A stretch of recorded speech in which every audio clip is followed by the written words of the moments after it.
एक गांव में रहने वाली माँ बेटी की कहानी है। माँ का नाम सुमित्रा था और उसकी बेटी का नाम वर्षा।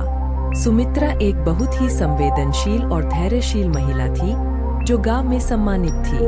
वह अपने परिवार के साथ हमेशा प्रेम और सम्मान के साथ रहती थी। उसकी बेटी वर्षा भी उसकी तरह ही सहानुभूति और सहयोग के साथ रहना सीख चुकी थी। लेकिन सुमित्रा की सास गंगा देवी कुछ ऐसी ही नहीं थी। वह एक कठोर और समझौता न करने वाली महिला थी। उसके लिए समाज में स्थान और परिवार का सम्मान सब कुछ था।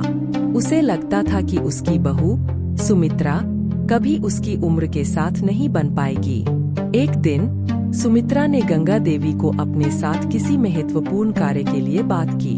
वह चाहती थी कि वह गंगा देवी के समर्थन में हो और उसकी सहायता करें। लेकिन उसकी सास ने उसे ठुकरा दिया और बताया कि उसके साथ असमझौता करना सीखना चाहिए। सुमित्रा ने उस दिन से सोचना शुरू किया कि कैसे वह अपनी सास को समझा सकती है।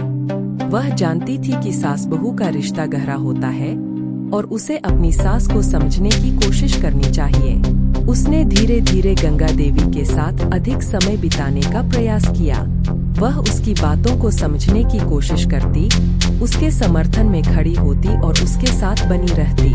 धीरे धीरे गंगा देवी भी सुमित्रा के प्रति समझदारी और सहानुभूति दिखाने लगी। एक दिन गांव में एक महत्वपूर्ण सामाजिक कार्यक्रम का आयोजन हुआ। सुमित्रा को इस कार्यक्रम के लिए गणेश चतुर्थी के पंडाल का संचालन करना था।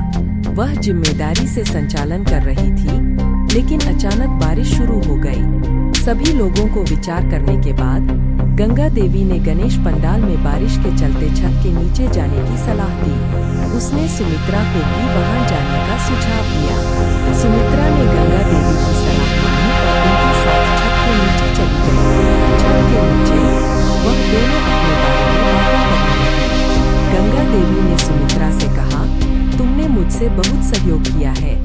मैं तुम्हारे साथ असमझौता किया था, पर तुमने मुझे समझने की कोशिश की। सुमित्रा ने कहा, माँ, हम सभी के लिए समझदारी और समर्थन महत्वपूर्ण है। हम सभी एक दूसरे के साथ सहयोग करके अपने रिश्तों को मजबूत कर सकते हैं। इस घटना ने दिखाया कि समझदारी और सहयोग के साथ सास बहू के रिश्ते मजबूत हो सकते हैं। गंगा देवी और सुमित्रा के बीच की यह नई दोस्ती और समझौता न केवल उनके बीच की रिश्ते को मजबूत किया, बल्कि पूरे परिवार को भी एक साथ लगातार बढ़ते हुए दिखाया। मोरल: रिश्तों में समझदारी और सहयोग का महत्व होता है। जब हम दूसरों को समझते हैं और उनका साथ देते हैं, तो हमारे रिश्ते मजबूत होते हैं और हमें जीवन में खुशियाँ मिलती है।